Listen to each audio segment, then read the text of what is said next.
four brilliant criminals at the climax of their most magnificent effort. This effort began 6 months ago in Porto, where we were all to board the ship for Africa. And they were my associates in a quest for uranium. An element not one of them knew the first thing about, except that they'd heard you could get dough for it. Big dough. Who? I mean, what do you suppose they are? Businessmen, does it matter?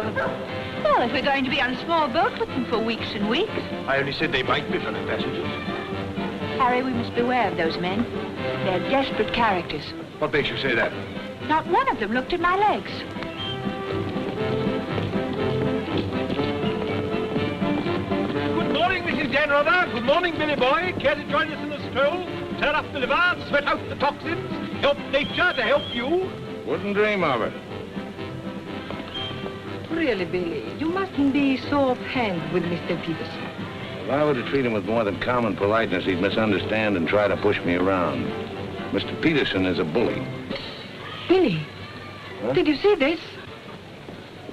That man in London has been killed. What man?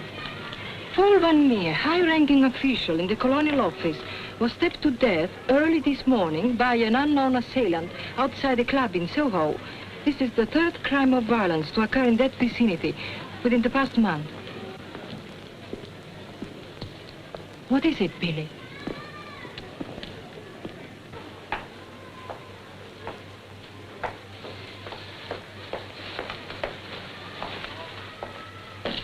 In heaven's name, Billy, say something.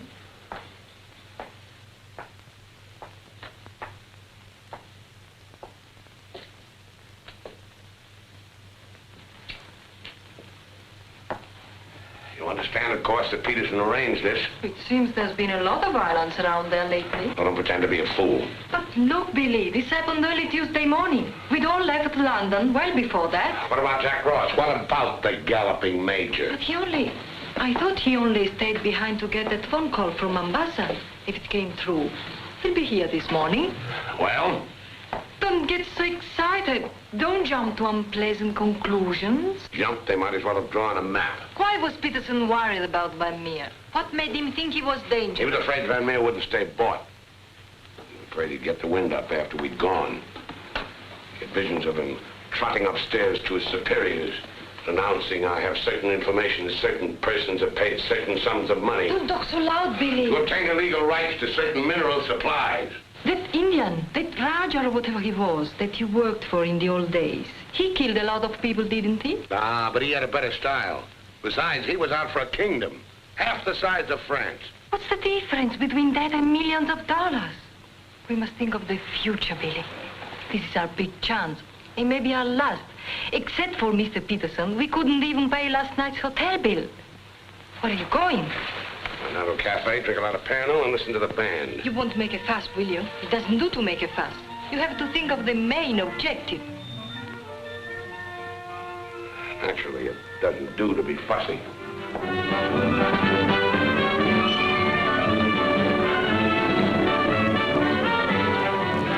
It's your move, Gwendolyn. Glasses.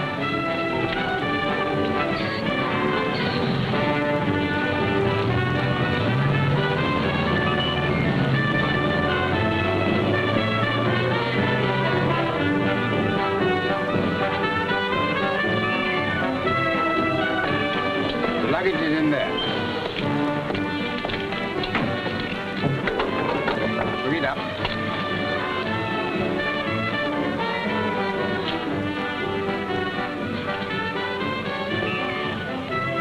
Harry, look, the desperados.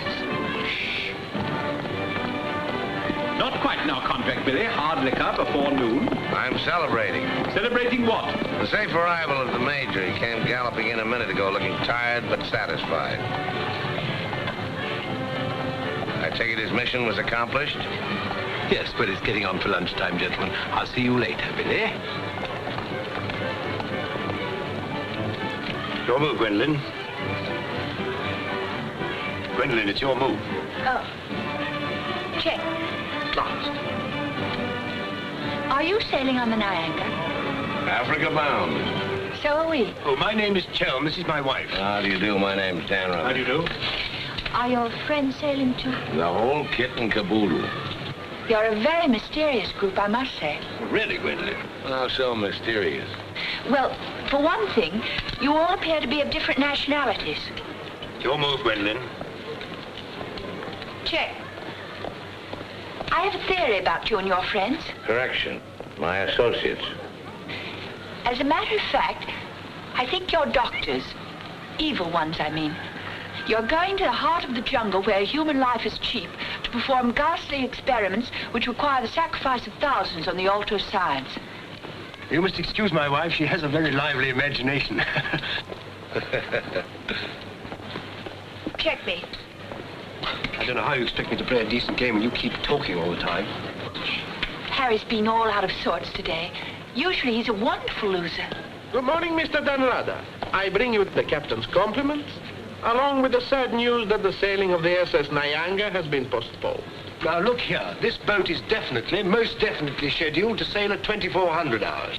Scheduled, Mr. Chelm, but not, I fear, destined to do so. Propeller gone, or is the captain drunk? Oh, of course the captain is drunk. But the real trouble is with the oil pump. Well, it's not good enough. Simply not good enough. Quite right, sir. But you're putting it too mildly. The present oil pump is no good at all. Well, how much delay does this mean? Oh, to locate, bargain for, purchase, and install a new one will require, I should say, more than a day, less than a fortnight. Utter hopeless inefficiency. Probably it isn't the oil pump at all. Just making it an excuse to hang about and pick up extra cargo. Guns or opium? I wouldn't be surprised if she turns out to be a smuggler. What a miserable place to be stuck in. Squalid, fifth-rate port. Ever been in Fuerteventura before? No, I don't know this part of the world at all. Oh, I thought not. Otherwise, you wouldn't be so upset about staying. Magnificent country. Ruins to visit by moonlight, fine stretch of beach. Back there in the hills, one of the few spots left in the world where you can get decent food and drink. It's called the Blue Pavilion. I insist you give me the pleasure of having dinner with us tonight. Oh, that's awfully kind of you, but... Us? You and your associates? And my wife and me. The committee? Oh, Mr. Chelm, I want you to meet a friend of mine. This is the Galloping Major. The committee wants you to toddle round. Okay. Right away. I'll be along. Better toddle. I said I'd be along. They don't like to be kept waiting. I'll lay on a car. We'll meet in front of the hotel at 6. Arrivederci. Dan Rather. An American, I suppose. Anyway, I quite like him. Time. 24 hours in the day, 1,440 minutes for somebody else to get busy on the same idea as ours. We ought to have got the plane and flown out, as I said from the start. You remember I said it, O'Hara? My name is not O'Hara. It is O'Hara. You hear? Mr. O'Hara. Yes, Mr. O'Hara. But you remember I said it? I said we ought to take a plane. Time. What is time? Swiss manufacture it, French hoard it, Italians squander it, Americans say it is money, Hindus say it does not exist.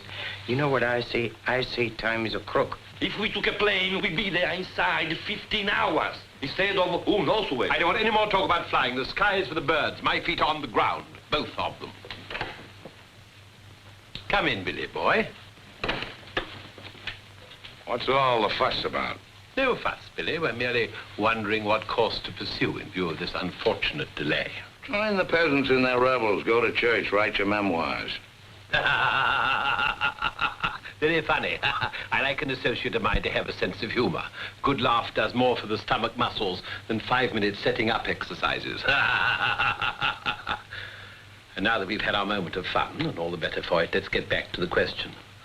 Doesn't this delay call for a cable to your friend in British East? Mustn't send cables. Can't you get it through your heads that the population down there has trained noses? They can smell a uranium deal like a cat smells fish. But aren't you afraid, Billy, that when our little party doesn't show up on the date you said, aren't you a teeny bit afraid that your friend might use that as an excuse to begin negotiations elsewhere? If my friend were looking for an excuse, you'd find a better one in the morning papers. What do you mean? I'm talking about the untimely demise of Paul Van Meer. I'm appalled, Billy. What an unwholesome opinion you must have of your colleagues to imagine that we... Look here, Peterson, you don't have to convince me of anything. You don't care what I think as long as I don't do anything about it.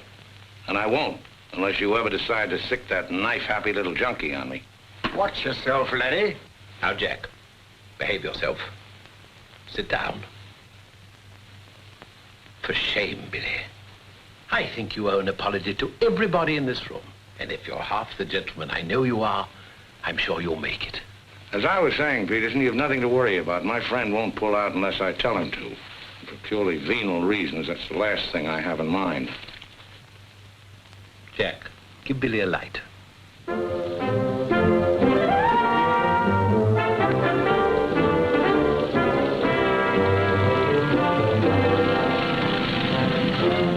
What a wonderful car.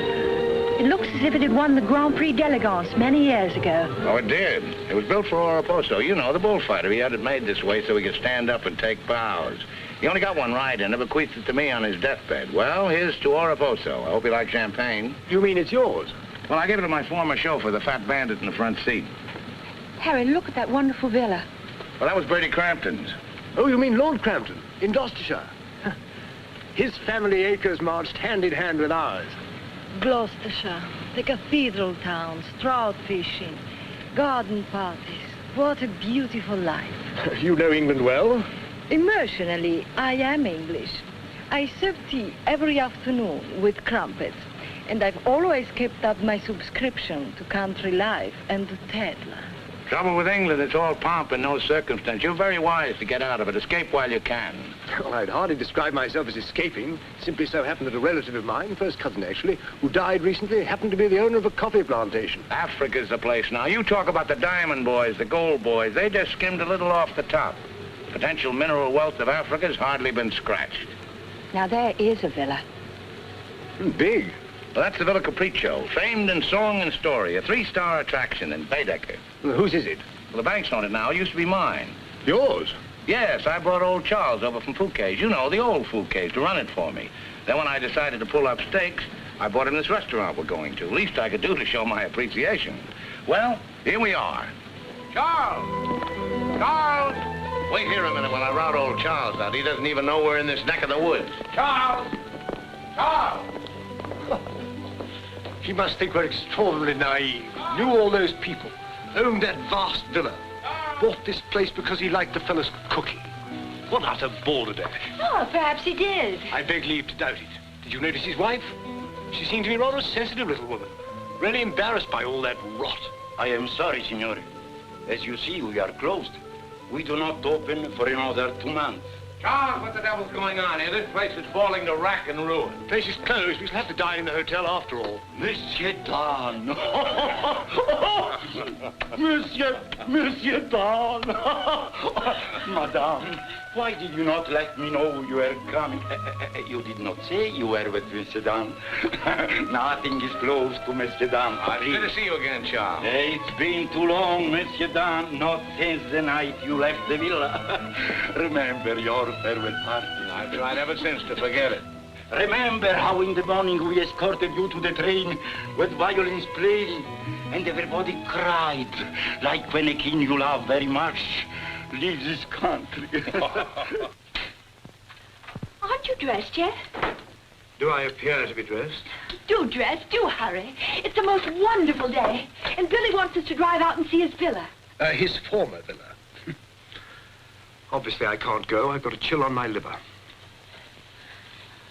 What a miserable place to be ill.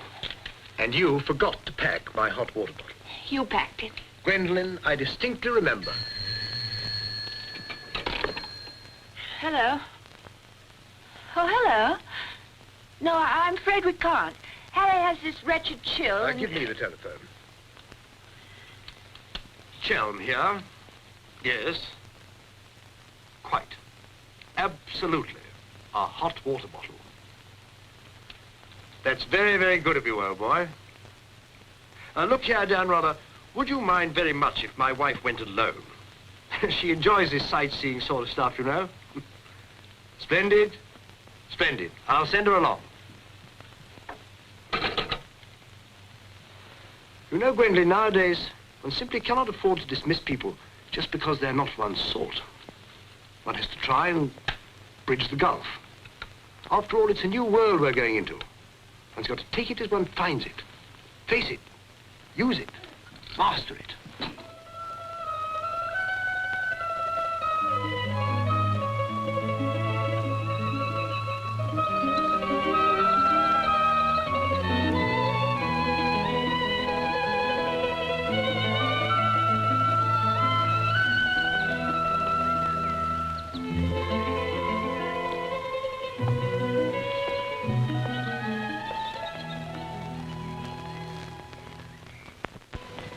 You know, I've seen Americans on the street, in cinema, of course, but I've never talked to one before. Are you a typical American? I think it's important that I should know. Why important? There are two good reasons for falling in love. One is that the object of your affections is unlike anyone else. A rare spirit, such as Lord Byron. The other is that he's like everybody else, only superior. Harry, for instance, is the very best of a type. Well, if you must know, I'm a typical rare spirit. How long did you live here? Oh, the longest I've ever lived anywhere is 2 years. But when you were a child, didn't you ever have a mother and a father, and a house and a street and a town? No, I was an orphan until I was 20, and then a rich and beautiful lady adopted me. You know my mind about your being an evil doctor. You're off to keep a rendezvous someplace in Africa sacred to the tribesmen. You're going to found a new empire and make yourself master of the riches of the world. But you need a beautiful blonde queen to impress the natives as the incarnation of the Queen of Sheba. That's why you're making a pass at me. Am I? Of course. I don't generally go sightseeing with strange men. You don't believe that, do you? Well, I believe anything you say. Do you? Well, you shouldn't, you know. You really shouldn't. Mr. Sheldon? Yes? It's I, Mrs. Bernard, Maria. Oh, come in. Tea for two and two for tea? Now, that's most awfully kind of you. You shouldn't have troubled, really. Billy told me you had a chill. Bit of one on the liver. 2 tasks. Milk, of course. Of course. I feel I should like somehow to do him a good turn of some kind. You do? Well, naturally. Oh, I see. Naturally. I think it would be nice if you were able to do something for him. Help him along. Give him the benefit of your advice. Delighted, of course. For instance. Oh, something with business. He was very pleased with that tip you gave him on the way home last night about the gold shares. I've forgotten what I told him. What was it? I don't remember either. I was listening to your voice. I wasn't listening to what you said. You see, if you were helping him, it would be so much easier for us to be together a lot out there in Africa. Was he any headed for business? Why, he's simply brilliant. I wouldn't have thought it. But of course he is. You don't suppose I'd marry a ninny, do you? If you imagine that Harry's simply going to Africa to plant coffee, you're very much mistaken. In point of fact, coffee is the least of Harry's interests. In point of fact, the land he's acquiring is extremely rich in certain minerals.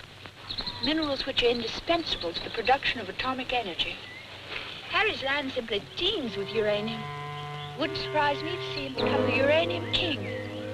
So you see, my husband isn't such a ninny as you may have imagined. It might very well be worth your while to go in with him.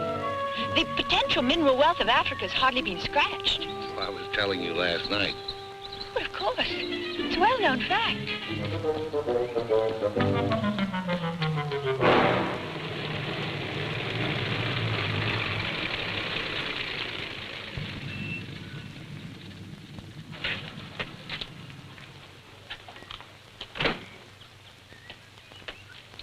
Billy boy. Very. I'm so glad. What an active woman Mrs. Chelm is. Is that what you called me over to tell me? Who are the Chelms? They're English, going out to British East. They have a coffee plantation. Any money in coffee? No, but there's a type of Englishman goes off to coffee plantations without caring whether there's any money in it or not. Relatives leave them coffee plantations and they go out to them. But why this sudden interest in the Chelm? I'd just like to know who's making friends with my friends. Well, now you know.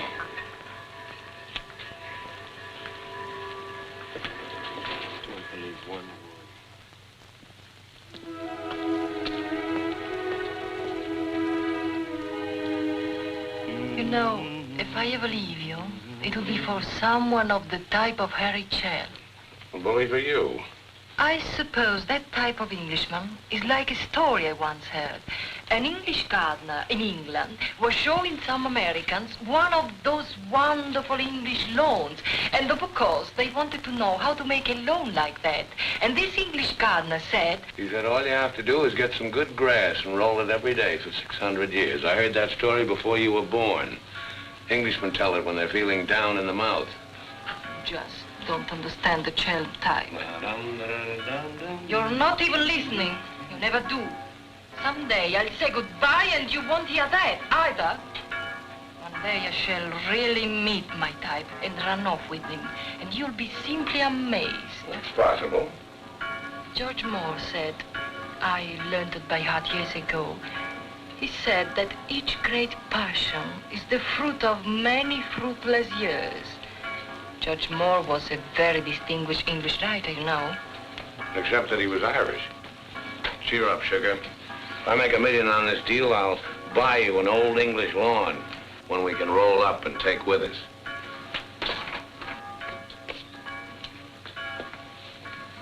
Billy, good morning.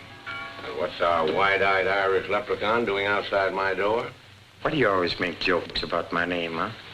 In Chile, the name of O'Hara is a tip-top name. Many Germans in Chile have become to be called O'Hara. Good morning, Mr. O'Hara. Madame, my respects. Perhaps Mr. O'Hara would like something to drink? Yes, maybe perhaps a little whiskey, huh? Very weak, please. What's this visit in honor of? Oh, just wanted to have a little talk with you. Okay, but make it fast. Fast? I give you my word, Billy. I give you my word. I feel to you like an older brother. Oh, it's not so much the difference of age. It's probably, yes, the reason is because I come from a culture which is so much older than yours in my country. A child 6 years old is older in his heart than you'll be at 60. It smokes, it drinks, it philosophizes. At this rate, I'll be 60 before you get to the point. The point is that Peterson, Ravello, myself, we are the principals in this case. We are in with the money. We cannot switch around and turn, but an agent, it's easy to imagine that he could conceivably doesn't feel himself quite as irrevocably committed as Peterson or We're fellow passengers, I believe. Not quite yet, would you say? Too sadly true. By any chance, you don't happen to have seen your Mr. Danrother about? I don't think Billy's up yet. Not 11. He's rather a late riser. But he said... Well, anyway. I shouldn't put too much stock on what Billy says, particularly when he's had a few drinks. It's not that he means to break his word, he just forgets that he's given it. Charm and dependability so seldom go in one package. There are exceptions, of course. Your husband, I imagine, from his manner and behavior, is one. Oh, yes, very. Well, quite heavy. I'm so looking forward to meeting your husband and having a chat about Africa.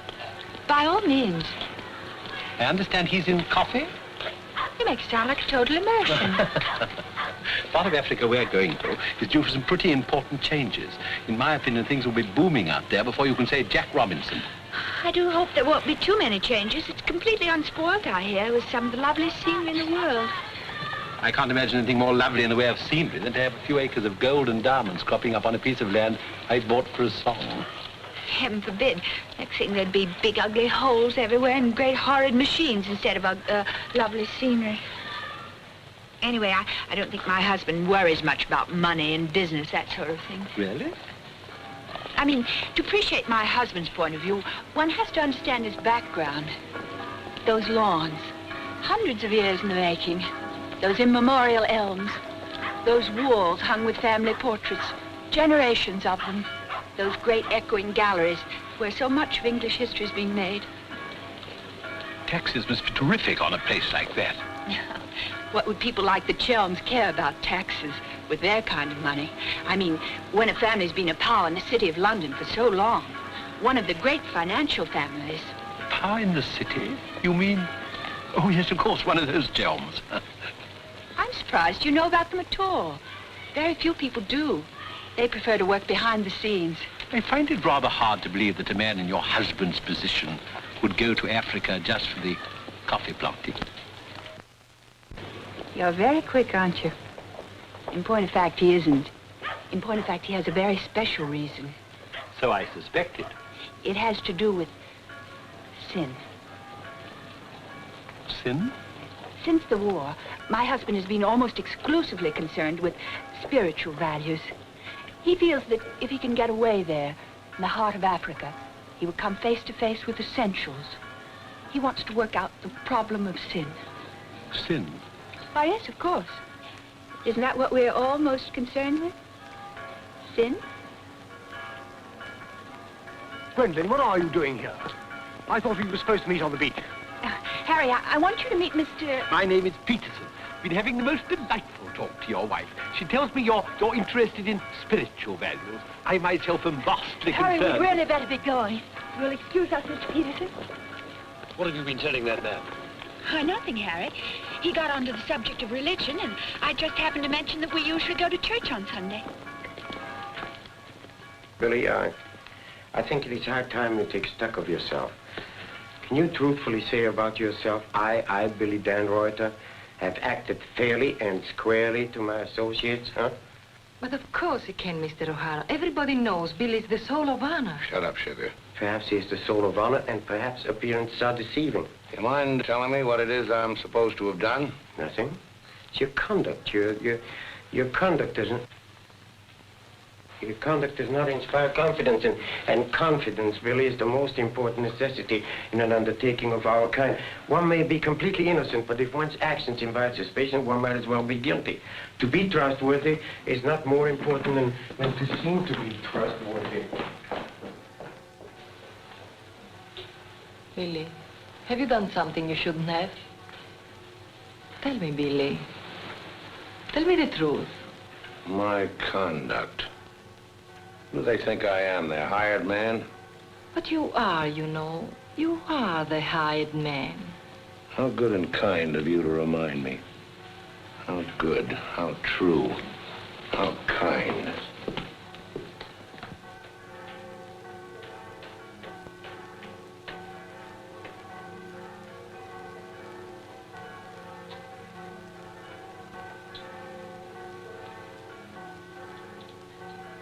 Oh, I say, Dan, rather good to see you. How about a drink? Well, Oh, come on, my dear fellow, let me buy you a drink.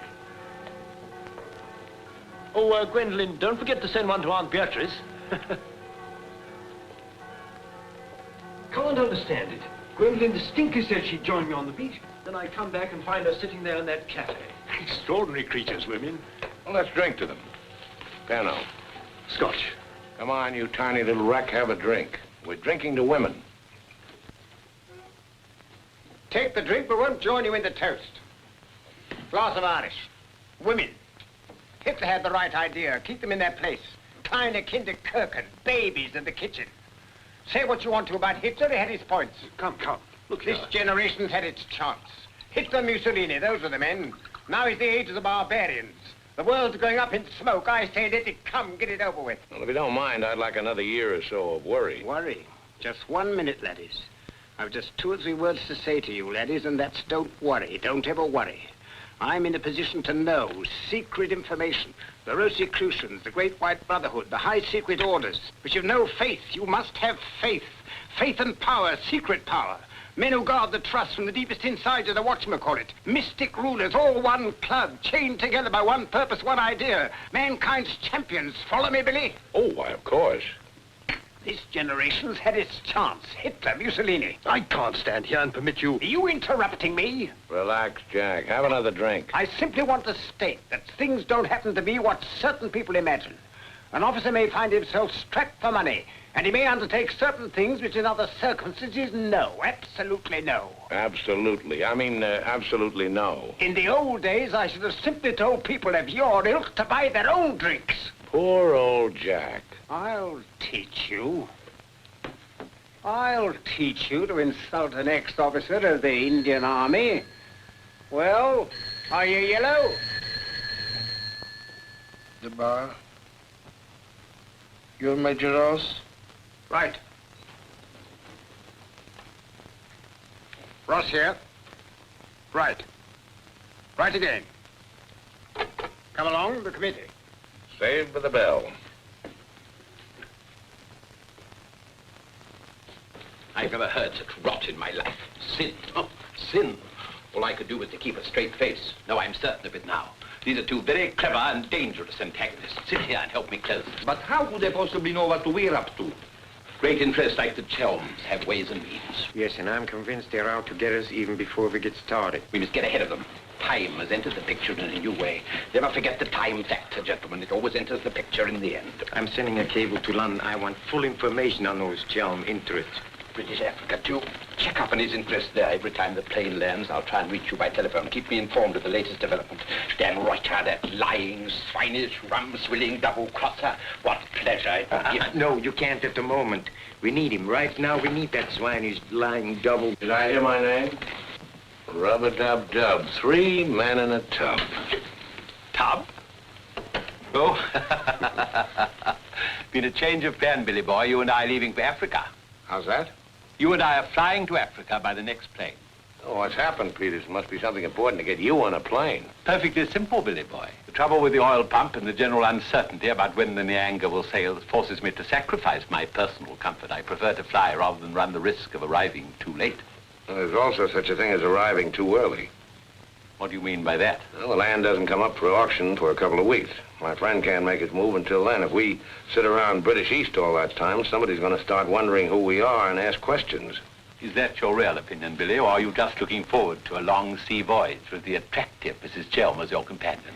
Or perhaps you have even other reasons. Such as? That's for you to know and for us to find out. You'd better get your packing done.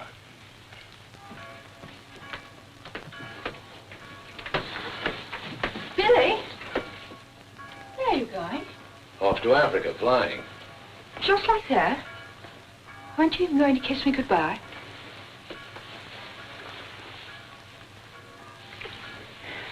I wish. Don't say it. What? That you wish we'd never met. You'll be coming on the boat, and in Africa we'll get together and... I think I hate you. Letting those revolting men order you about. Don't deny it, I've watched them. They treat you like a servant. They say, hop it, and off you hop. I know what it is. They have a hold on you. Some black secret that could ruin you. What makes you think that? No, it happens all the time. My old Spanish nurse told me that half the people in the world would be ruined at once if everyone told what they knew. But couldn't you have them done away with? I mean, you must know plenty of people who could bump them off. It probably cost a good deal, but it'd be worth it, certainly. Well, it's not impossible, except that afterwards I wouldn't have any money. This way I stand to make a lot. Millions? Maybe. Then perhaps your connection with those men isn't quite so undignified as I thought. Those millions, would they be pounds or dollars? Well, either way suits me. No, that's very careless of you. The state of the pound is so uncertain. You must think in terms of hard currency. Maybe I should hire you to handle my affairs. You could do worse. I'm awfully intelligent, really. Come along, Billy boy. The car's waiting.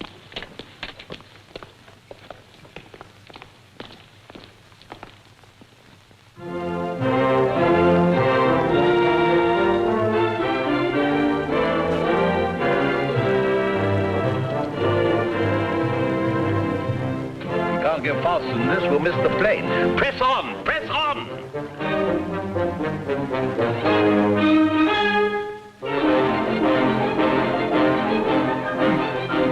High posting.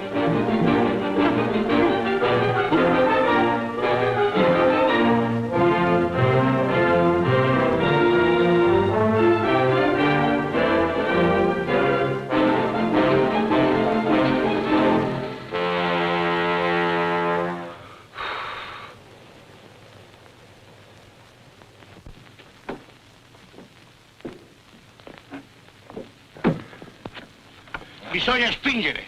Push, push.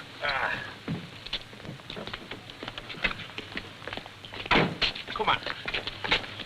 1, 2, 3.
beautiful car. You did that on purpose. What? You planned it that way. I know what you're up to. I know everything. I know about the uranium on the Chelm's land, the Chelm interest in the City of London. The what? You heard me, the Chelm interest. I take it your information comes from a reliable source. It does, from Mrs. Chelm herself, in fact. Ah, magnificent. Simply magnificent. You must pay me back for the loss of my beautiful car. If you weren't a benighted jackass, if you could see as far as you could spit, you'd know there's no such thing as a Chelm interest. You'll have to do better than that, Mr. Dan Ruther. Very much better than that. Don't believe me. Check with London. If you find out he's anything more than a down-at-heel Gloucestershire squire, you can have my services for nothing. You mean Mrs. Chelm is an unqualified liar? Well, let's say she uses her imagination rather than her memory. You will make restitution with no Mr. Dan, either the money or a new car. Why, you fat bandit, I gave you the car in the first place. How I came by it is beside the point. The fact you gave it to me doesn't make it any the less mine. Shut up. That's right. Threaten me. It is not enough that you destroy my beautiful car. Now you...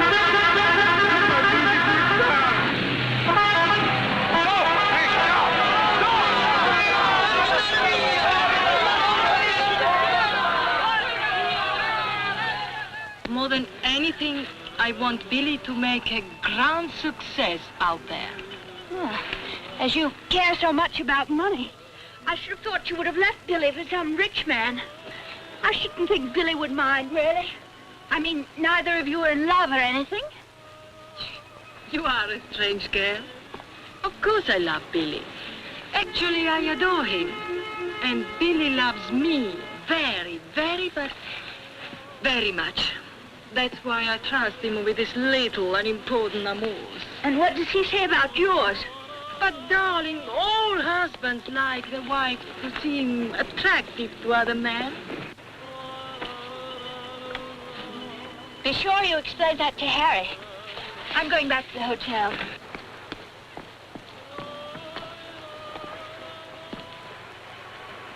Mrs. Dan Ruther, Maria, I'm afraid, I have some shocking news for you. The boat is not going at all?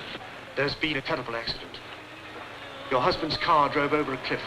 The people on the bus saw it fall into the sea. It seems almost certain that... What is it? What are you trying to say? He's saying that Billy is dead. It's become necessary to redistribute the stock in our company. Stock? What good is the stock now? We can't deal with the Ruther's friends. Not without Dan Ruther. All the effort, the money, everything went over the cliff with that car.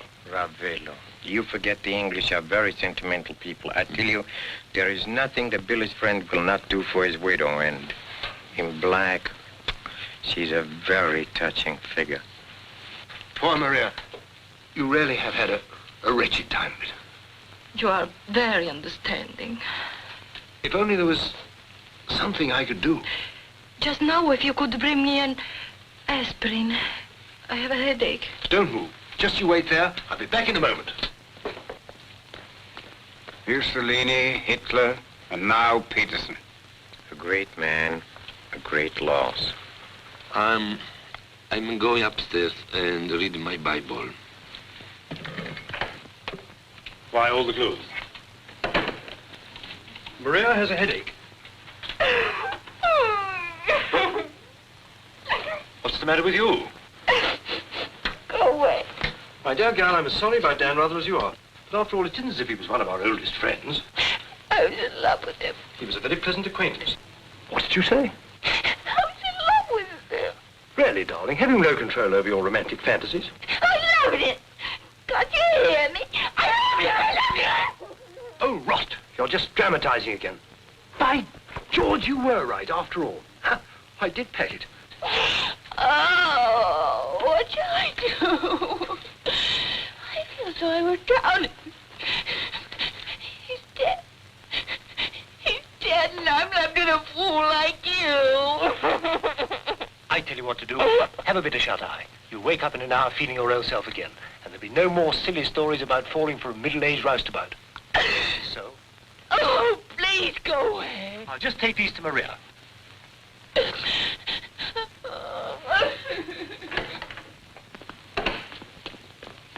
Mr. Chelm, this is very important, for you as well as for myself. Yes, well, get on with it.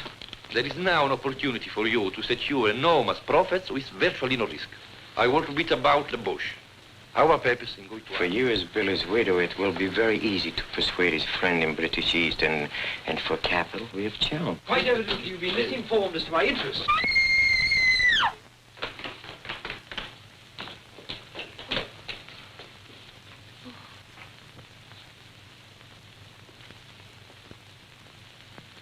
What's the matter with all of you? Somebody dead? Car. It went over a cliff. We thought you'd both been killed. Dan Rother, I'm delighted to see you're alive, but your wife is in a fainting condition. You mean you're not dead at all? Obviously, I'm not dead. I knew you weren't dead. I knew it. I counted 13 backwards 13 times. My old Spanish nurse said if you did that, a miracle would happen. And you see it has. Ladies and gentlemen, I bring you the glad tidings. The captain is sober and the SS Nyanga will sail at midnight.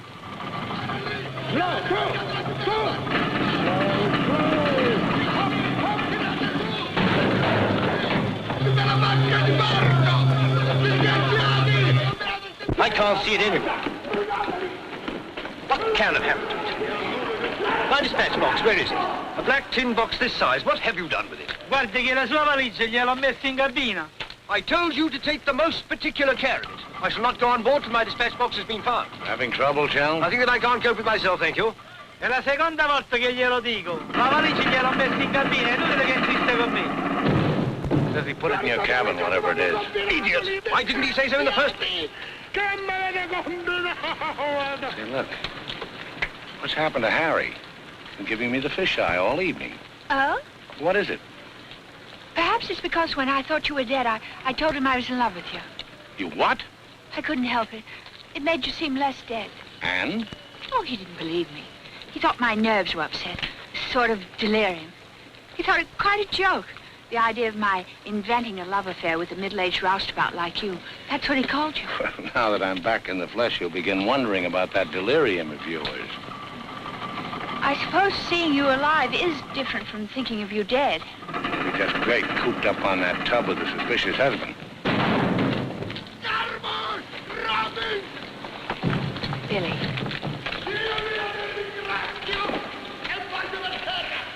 Let's not go. What do you mean? I'm asking you to run away with me. Now. What about the millions in hard currency? What's happened to you? I thought you were my shrewd little manager. I've changed my point of view. I thought we'd get to Africa and you'd make your fortune and everything be wonderful, but now I think it's all too risky. Too many things can happen. I want us to cut and run for it right now. You really mean that? With all my heart. Oh, no, that's impossible.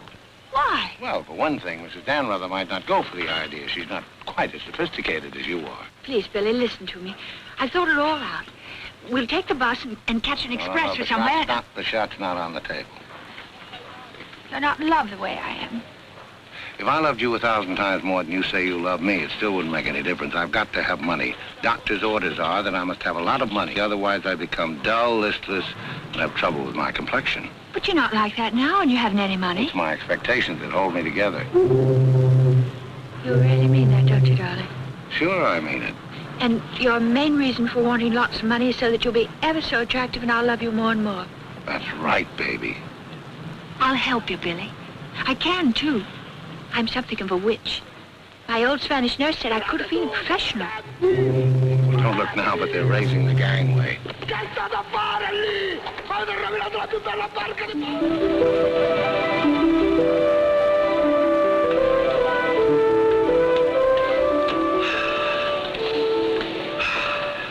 The air, ozone.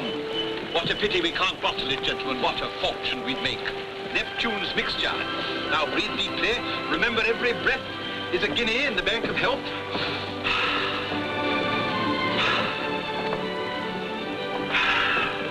Good morning, Chell.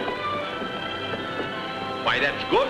Very good indeed. I didn't know you were an artist, Mrs. Dan Rubber. I'd hardly call myself that. I only dabble. The nose is not enough long. The ears are too small. Only has one eye. Now, come along, gentlemen. We must not dawdle.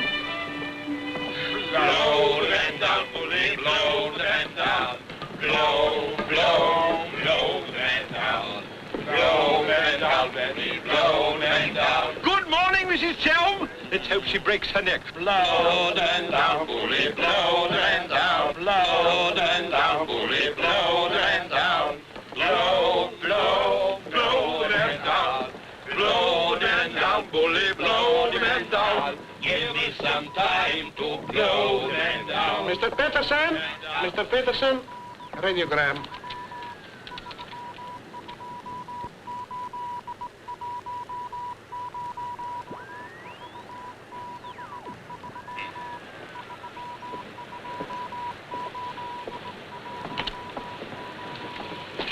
No Chalmers State, Gloucestershire, stop. No Linda Gentry, Chalmers. What do you make of that? He's not a Gloucestershire squire. Like Billy said. Just that I was beginning to take Billy at his face value. But if he's not what Billy said, then what is he? We are at sea again, gentlemen, in more ways than one. Mystery, more mystery. Billy is a liar. Heaven only knows what Chelm is. CID, maybe. You borrowed my thought. What to do? What to do? The time has come for direct action. You remember last night when we came on board? The fuss he was making about his dispatch box?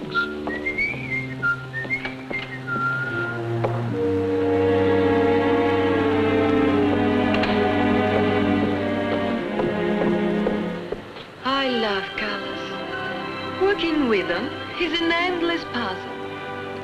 Your face, for instance. 10 minutes ago, it was all brown and pink. Now the light is changed and is chalky white. What? Tinged with green. Green? It must be getting rough. Just a little. Don't break the pose. I don't feel very well. I think I'll go below and take a pill.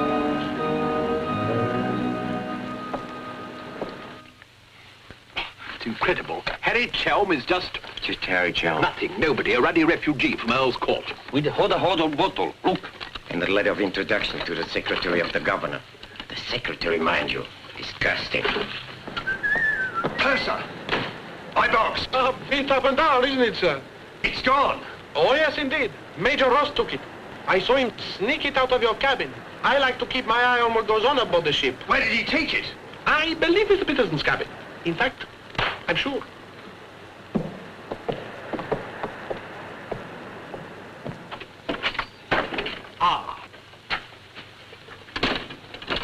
And now may I ask what explanation you have to offer?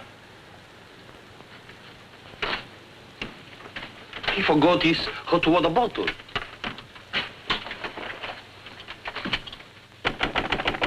Billy? Come in. Billy, have you heard what's happened? I've seen the paper in days. It's not funny. They've stolen Harry's dispatch box. Who stole his dispatch box? That dreadful little major. He took it to Peterson. They went through it. Well, it's all your fault. I suppose you know that. My fault? Well, the poppycock you've been peddling, all that junk about the Chelm interest in London, uranium on your land. Well, in a way, you're the one to blame. I'm the... I mean, you acted so superior. I was falling in love with you, and I couldn't bear it for you to think I was just a nobody. Married to the son of a boarding house in Earl's Court. The son of a what? A boarding house. That's what Harry's parents do. They run a boarding house for decayed gentlefolk. Well, but the way he talks, the way he acts, I thought It's just that he sees himself in a place in the West Country with trout streams and horses, leading the life of a country squire. It's not his fault if people take it for granted that he has a place like that. He's never once said that he had. Well, country gent, son of a boarding, whoever he is. I suppose I'd better get his box back. Oh, he got it back himself. But then there's no harm done. Except that Harry's gone to the captain. He's going to have them put in irons. He is what? He says that's what they did in the Royal Marines. Look here, Skipper, there's a perfectly simple explanation for all this. I happen to own a dispatch box which is very similar to Mr. Chelm's. When I didn't find it in my cabin, I asked Major Ross to see if it had been stowed away somewhere else by mistake. The Major found what he thought was my box in the saloon with some other luggage. The box has been in my cabin ever since we sailed, under the berth. As soon as I saw the box, of course, I realized at once that it wasn't mine. I simply opened it to find out to whom it belonged so that I could return it to its rightful owner. I can't conceive why this gentleman should imagine I should be interested in a box containing patent medicines. I'm not a hypochondriac. Purser, tell the captain exactly what you told me about the box. Why, sir, you asked me whether I'd seen it, and I said it might be the one I'd seen being carried along the passage by Major Ross. You distinctly told me that you'd seen it being taken from my cabin. Oh, you must have misunderstood. You were rather ill at the time, if you remember, sir. That's all, Purser. He's been bribed. He's in league with these criminals. Just a case of a misunderstanding. That's how I look at it. Now, what about a little cognac? To wash away any ill feeling. I don't care for a drink. And let me assure you that this matter is far from settled. While rifling through my personal effects, I feel certain that you must have noticed I had a letter of introduction to the Secretary of the Governor. I suspect he'll be much more interested in what I have to say than this gin-soaked so-called ship's captain. You mind your tongue! Any more intelligence? The other one I put in irons. As far as I'm concerned, this is a close incident. Look, you've got your box back. Why don't you forget the whole thing? What possible interest do you expect the Colonial Office to take in? On the contrary, I expect them to show considerable interest in a gang of crooks who are trying to swindle the country out of vast uranium deposits.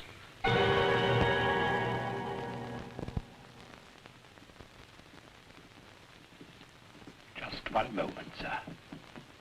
What leads you to believe? This gentleman obviously hasn't seen fit to inform you that during your supposed demise, he attempted to lure me into your nefarious venture. Unfortunately for you, he acquainted me with all the pertinent facts, facts which I intend to communicate to the proper authority at the very earliest opportunity. I thought you were dead. That's what they told me. Everyone told me you were dead. And if you were dead, we head to a fresh capital. Didn't we? You, Ravello, my own partner, sneak up behind my back and try to cheat me. The milk's spilt. It's no good crying over it. Get after him, Billy. Calm him down, talk to him, see if you can't get him to change his attitude. I'll try, but I don't think it'll do any good. I don't know why we have to worry about Chelm's attitude. Talk's no good. Conversation never convinced anybody. I say put an end to words. Shut up, Jack. Time factor has entered the picture again. This time, fortunately, it's working on our side. 2 weeks before we reach port. That should be plenty of time to convince our friend, Chelm. I beg you, please end all this trouble. If things go on, either you will be done away with before we ever get to Africa, or you will leave and denounce Peterson to the authorities, and that will be the ruin of all my plans and hopes. In the long run, you'll do much better to get clear of these people. They're thoroughly undesirable. The long run. I'm tired of the long run. I am not even thinking about them, or about myself. It's only you that concerns me, Harry. No need to worry about me. Ever since I met you, you fill my thinking. You are becoming an obsession. Don't you understand, Harry? I am deeply in love. Maria. My dear.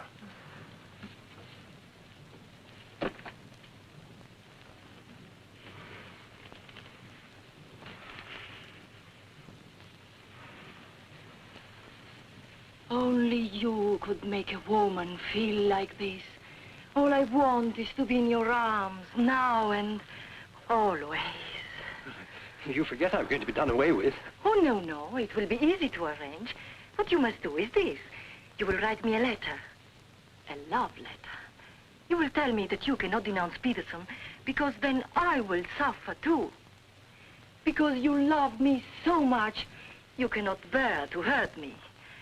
Such a letter they will believe if I show it to them. My dear girl, you must see that this is quite out of the question. I don't propose to make compromises. Not compromises, Harry, darling. But you can see if you cause trouble, the whole of our plans, my plans, you would not want to make the innocent suffer. It would be much better if you don't interfere, Maria. I must handle this as I see fit. Then you intend to go ahead with this business, tell stories and ruin everything? It will be much better if you cut loose from these people. No happiness can come from such an association. Harry, I'm asking you not to do this. Please, write a letter. Then there will be no trouble for you, no trouble for us, no risk when we get to Africa. I'm sorry, my dear. We English are a very pig-headed lot. You think you can get away with this? But Maria, my dear good Maria, listen. First you made love to me. Now you tell me you will ruin me. You'll forgive me, but it was you who made... Oh, shut your trap. Go on, do what you like. You think you're such a brave man. I'll tell you what you are. You are a heel.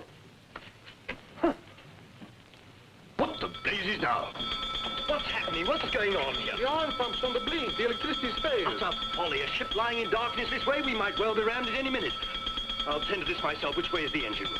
The passengers are not... I'm sure your chief engineer will welcome the advice of an ex-officer of the Royal Marines.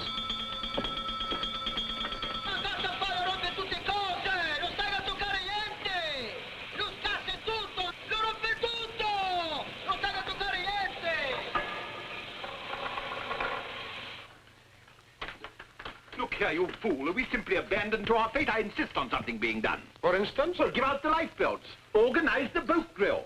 The clientele are requested to remain calm. To remain calm? Does the captain feel no sense of responsibility for the lives of his passengers? It's my opinion that the captain doesn't feel much of anything at the moment. Do you mean to say he's drunk? The fellow ought to be made to walk the plank. I'm afraid just now he cannot walk at all. But this is outrageous. Oh, sit down, old man. What have you got to worry about? We're only adrift in an open sea with a drunken captain and engine that's liable to explode at any moment. Perfectly ordinary situation. Happens every day.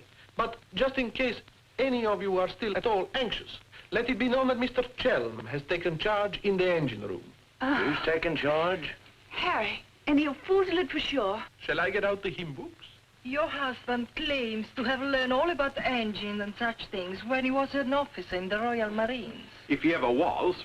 In point of fact, not only was he an officer, but he once won a medal for jumping into a sea of fire to rescue someone. It's only a bit of wreckage, not a man, but that wasn't Harry's fault. Just a slight error in judgment. Oh, the lights, they come on. He must have fixed it. Impossible. The engines are turning. We are underway. I still say it's impossible. Ladies and gentlemen, may I have your attention for a moment? I'm happy to inform you that the oil pump is now in perfect working condition. Putting it right was no great accomplishment for anyone with the slightest mechanical bent. Anyhow, we may now proceed without further delay and in absolute safety. Oh, Harry, you foozled it. But when you wrecked my ship, where is your terror? Forward, please. Captain wants to see you. There you are. You devil! You wrecked me on your ship! Nothing of the sort. Some scallywag down there sabotaged my work out of pure malice. You exploded my engine! Keep your head down. Let's all behave like little gentlemen. Say I understand, mother. I can handle the brute. What happens now? Do we get the life belts? Do we abandon the ship? There's no immediate danger. The passengers were pleased to return to the saloon. We're heading for the nearest port, and there seems to be some chance of our making. Let's go. Come along. Now, who was last down? Last.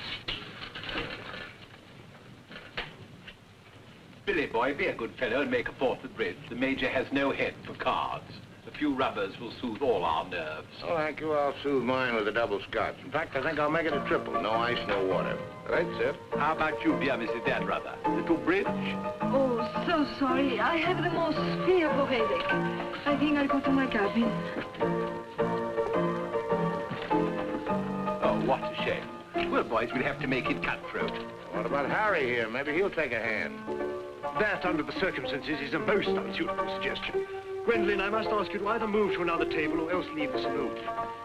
Harry, for heaven's sake. I don't care for my wife to associate with an associate of criminals. Don't be absurd. Billy's not a criminal. He's the best friend we have on this boat. We're not in need of such friends. You need any friends you can get. The only thing standing between you and a watery grave is your wits. That's not my idea of adequate protection. Purser, how much longer before this ship reaches port? If we ever do get to port, it should be within 14 or 15 hours. That's a long time. Sit down, make yourself comfortable, have a drink. Enjoy the Major's piano recital. Come on, Peterson, buy us a drink. I'm afraid I can't accept hospitality from persons who I intend in a few hours' time to denounce in a place of justice. 2 spades? I admire your sang-froid, Mr. Peterson. Or perhaps you don't think I'm serious. We shall see. 3 clubs. Gwendolyn, are you going to do as I say? Not when you speak to me in that tone. Not when you try to order me about. In that case... Where are you going? On deck, where the air is less polluted.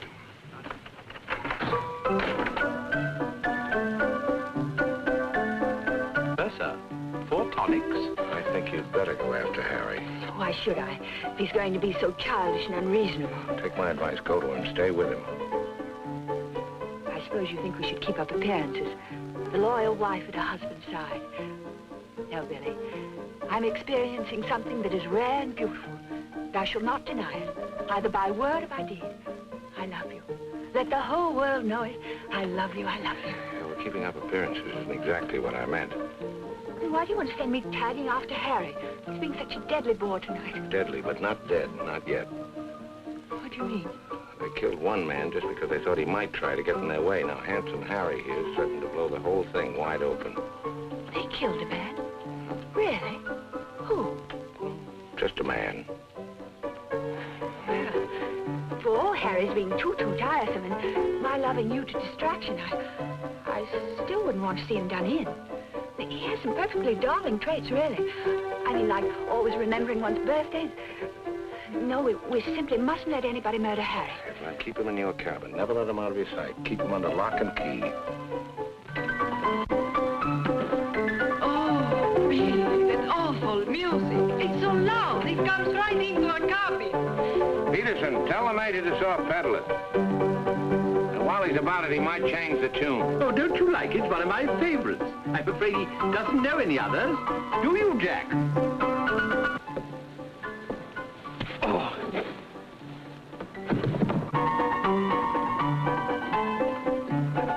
Major!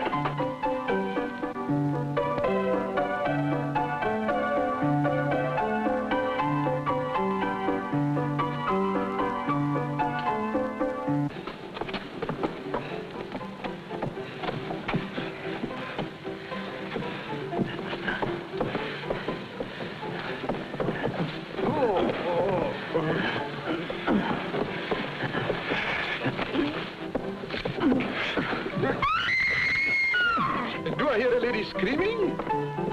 One down. Captain! Captain!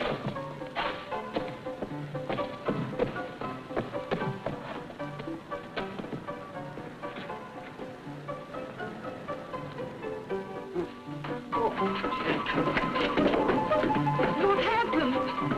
Oh, Billy, all that screaming. I thought someone had been killed. Someone nearly was. Indeed, they were. Look at the Major. Better get a new act, Peterson. The curtain's going down on this one. Every time I turn my back, someone makes trouble. The passengers break the engine, they beat each other to feet, they throw each other overboard. That man attacked me. How you? Go again! If I struck him, it was in self-defense. He came sneaking up behind me and tried to run me through with his sword. Is that true?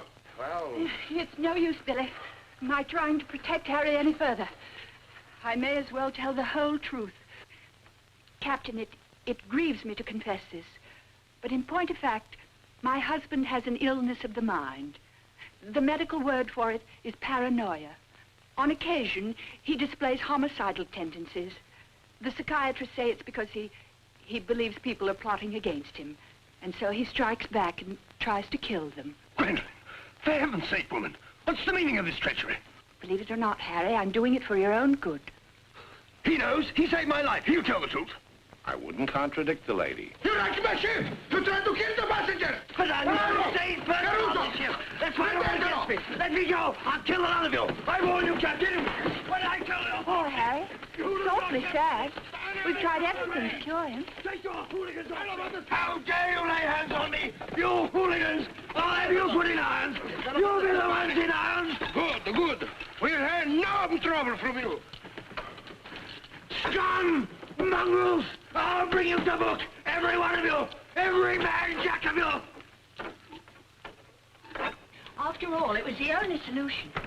Harry's safely locked in his cabin, where those beastly men can't do him any harm. On the other hand, he can't say or do anything now to interfere with your making that fortune in Africa. I mean, the authorities would hardly listen to the ravings of a lunatic, would they? They won't even let him off the boat. Well, in that case, he'll just have to stay shut up for a few weeks. It's a bit hard on the old boy, don't you think? Yes, but after you've amassed all those African millions, we'll make it up to him. We'll buy him a country place in Gloucestershire with some rough shooting and a trout stream like he's always wanted. Maria will marry him, perhaps. She seems to have a very real feeling for English country life. And everybody lives happily ever after. Especially us, Billy. What's going on? I believe, sir, that we're sinking. Board station, everybody. Close your lights. We're sinking. Harry, open the door. You must. The ship's sinking.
Across him up there. He's a strong swimmer, isn't he?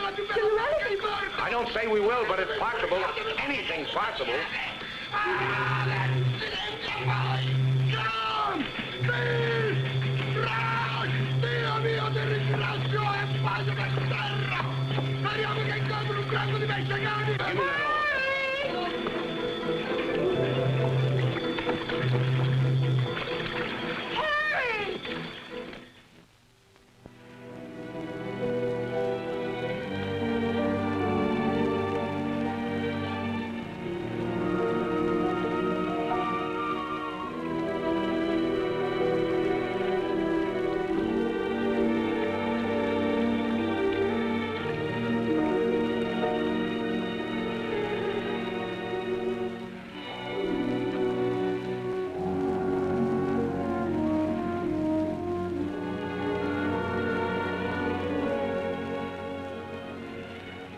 Where do you suppose we are? Africa. What part of Africa? Yes, that's important. What part? Not a bad place to land. No customs, no forms to fill out. Tell us at once where we are. It's important I know. You mean to say there are parts of the Dark Continent where you won't be received like the prodigal son? Olio. What's that? Olio.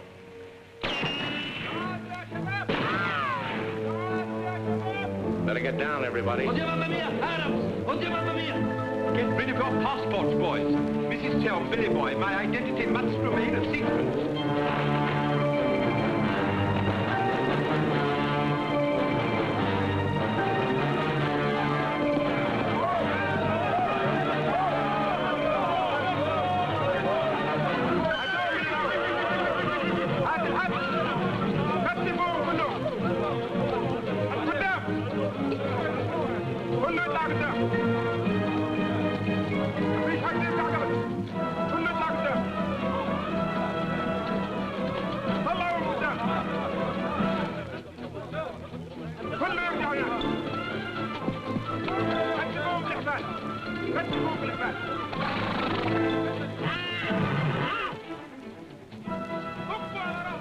What's that? It was a company that sold arms to the Arab legions.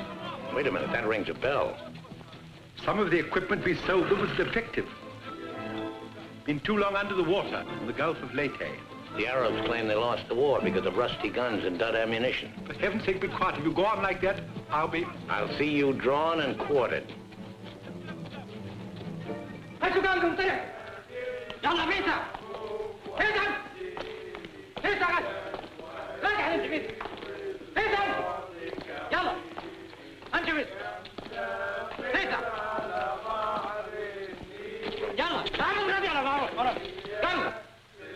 Are you going to allow them to bully you in this way? Why, it's simply... Shocking. Harry wouldn't have let them do it. He had a sense of dignity.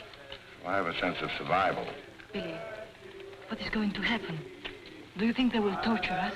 Just let them try it. I'm a British subject. I wouldn't say it too loud.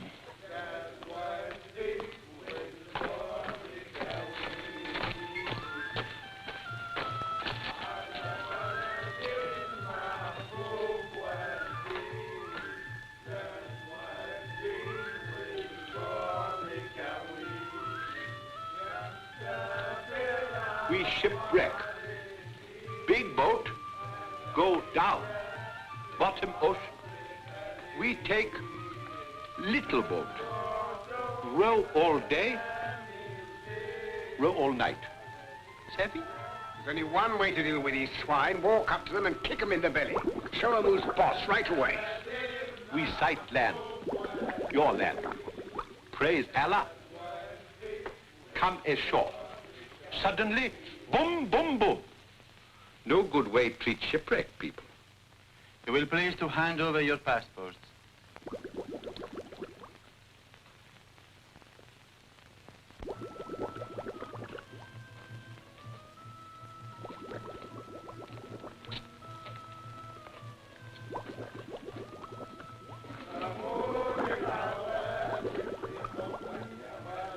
There seem to be 4 missing.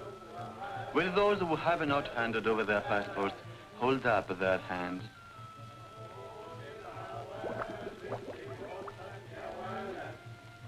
All left on board ship, Your Excellency. A terrifying experience. An incompetent crew, a burning ship, put overboard in a small boat at dead of night. What was the name of the vessel? The SS Nyanga. She's a Portuguese ship. I will investigate whether such a ship has been reported lost at sea. Well, does it stand to reason, Your Excellency, we should come to this shore in a small boat if we'd not been shipwrecked? Our country is in a state of unrest. Oh, I am sorry. Agents of certain foreign governments sometimes try to enter it by stealth, hoping to fan the flames of revolution. Therefore, we check carefully on the activities of strangers. But surely, Your Excellency, in our case, one look is sufficient to convince you of our innocence.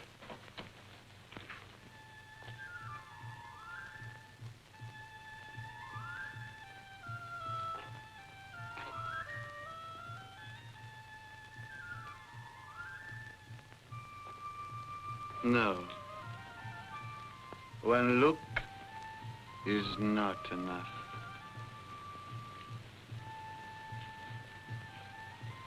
If you think we're the enemies of your country, the logical thing is to boot us out. Send us packing by the first available boat or train. We shan't object. We've got important business elsewhere. Where is elsewhere? Central Africa. And what sort of business? Vacuum cleaners, sewing machines. Ah, yes. Businessman. All going to Central Africa to sell vacuum cleaners. Hat to hat, I suppose. And you, sir, I take it, are the head salesman, the ringleader of this group. Oh, no group. We met for the first time on board ship. Complete strangers to one another. Liar! The others all look at you each time I ask a question. I am a keen observer. You four are together. Oh, no, my fat-gutted friend. I'm not the illiterate, simple-minded native you're fool enough to take me for. I am a great man, a serious man. I spit on you, too. I spit on you and all your life. Off to the wrong start, Peterson. There's only one way to deal with these swine! Swine! Swine! You'd better be careful. My husband, my late husband, who was drowned in the Niagara disaster, happened to be one of the most important figures in the British government, Sir Harry Chelm. In point of fact, we had letters from the Prime Minister and the Queen telling everybody to be particularly courteous to us and our friends. So you see, if any harm befalls us at your hands, it will become a major international incident. Would you instruct that one that in my country a female's lips may move, but her words are not heard? Harry. If only you were here. And now, sir, you will stop abusing my intelligence and tell me who you really are and what is your actual purpose in being here. I'm a sick man. I've got a bad heart. I mustn't talk anymore. You refuse to answer. That is interesting. It makes of it a contest in a game at which we excel. We of this country have had 4,000 years experience in asking questions and getting answers. Who are you? Why are you here? Don't hit me again. My heart, I have an attack.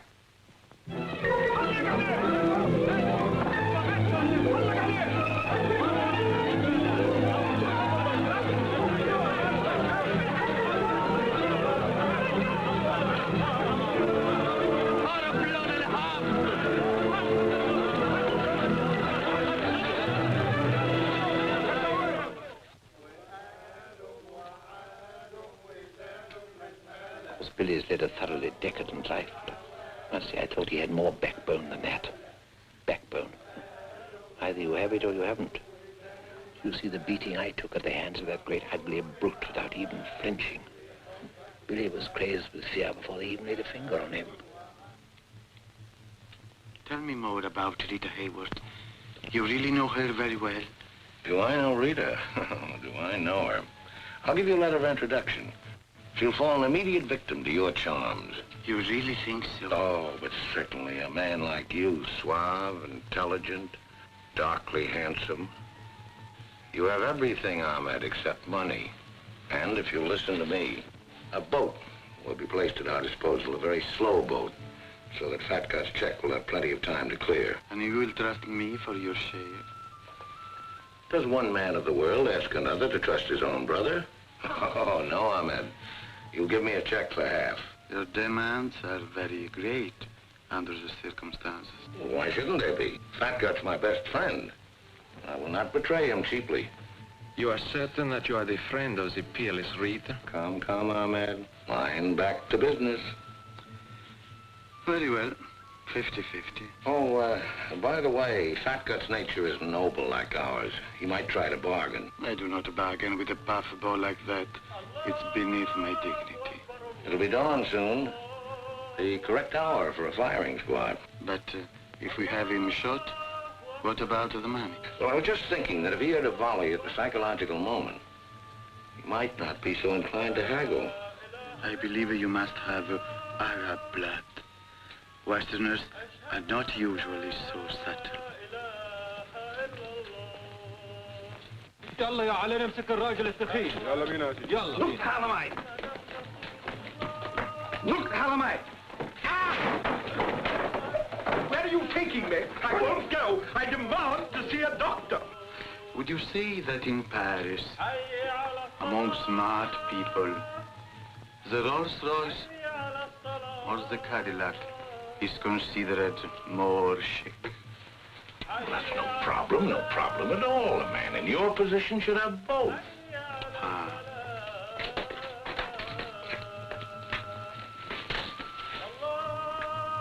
Mr. Donnerather, I believe, would like a word with you.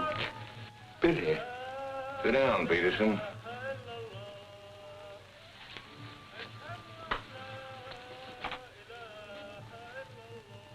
I've been talking to Ahmed here, and, he's made the phone.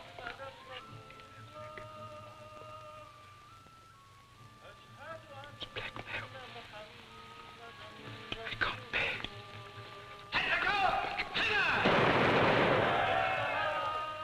What was that? Firing squad. It's execution day. Will he take a check?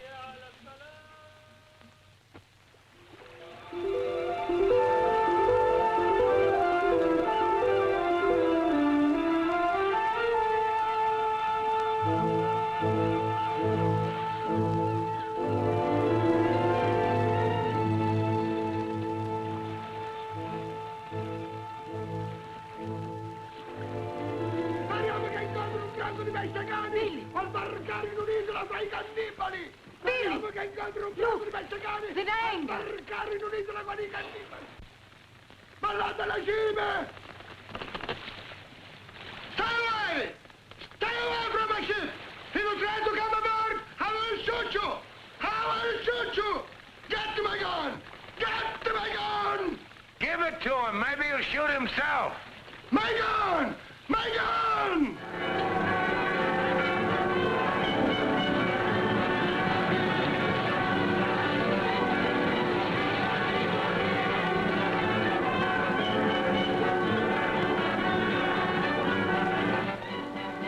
Excuse me. Are you Mr. William Donnerather? That's right. I'd like to ask you a few questions, if I may. Oh, I'm sorry, not now. Forgive me, but it's rather important. Yes, it always is. I was a newspaper man myself once.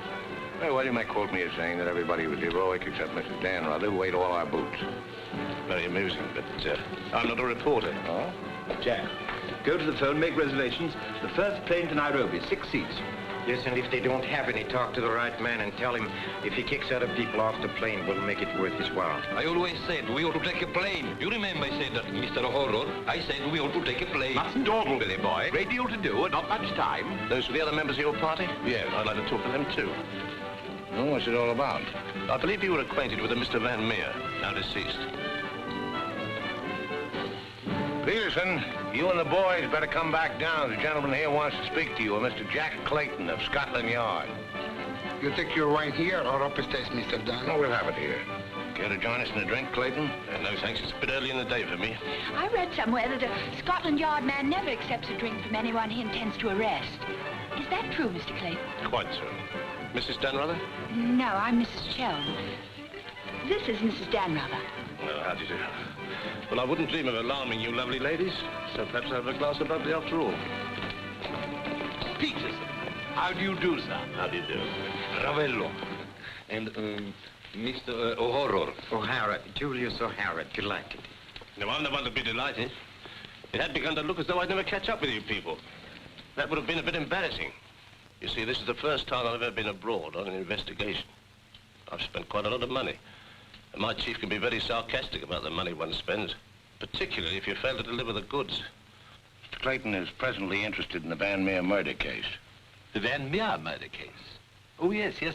That fellow in the Colonial Office. Yes, I read about that in the paper. It was a shocking affair. According to Mr. Van Meer's appointment book, Mr. Peterson, you had lunch with him at the Savoy a few days before his death. That's quite correct. Mr. Van Meer was expert on African matters. We wanted his advice about affairs in British East. Do you recall the subject under discussion? Vaguely. Crop yield, the native labor situation. Inches of rain. Vaccination, shorts. How long did you know Mr. Van Meer? Oh, a couple of months. We met half a dozen times. Did he ever make mention of any enemies, business or otherwise? Did he say anything about romantic attachments? I mean, did he name any women? No. I should have been very surprised if he had done. Mr. Van Meer struck me as being every inch a gentleman. Oh, of course, of course. Well, that's all. Unless somebody has anything further to add.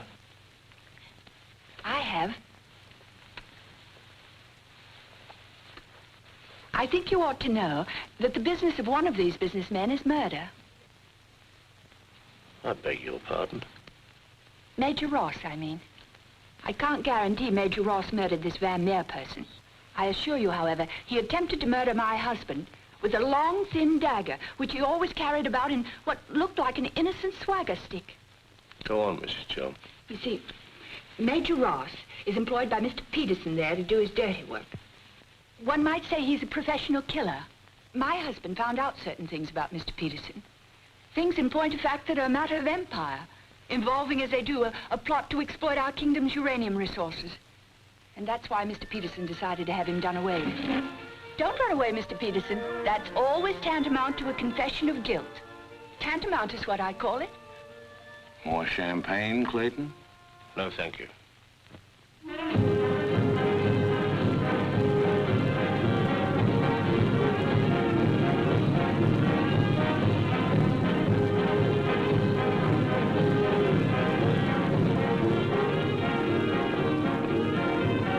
As I said before, very smart fellows indeed.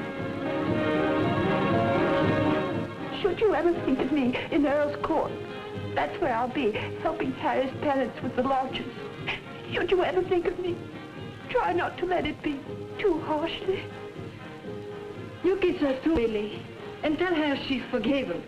Sure, sure. Goodbye, Billy. Bye.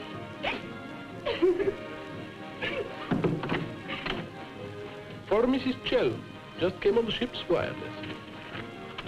Oh, by the way, Mr. Danrada, do you know that your associates are all in the Hoosgow? Oh, not that I'm a bit surprised. I put them down as thoroughly bad characters, right off the bat. But then there are so many bad characters nowadays. Take mine, for instance. Harry! He's alive!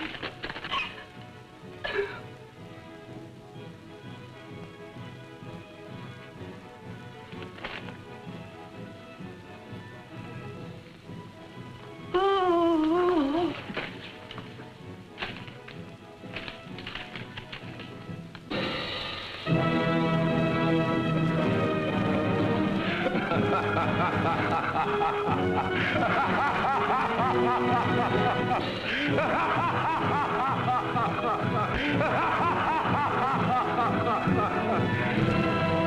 Oh, this is the end.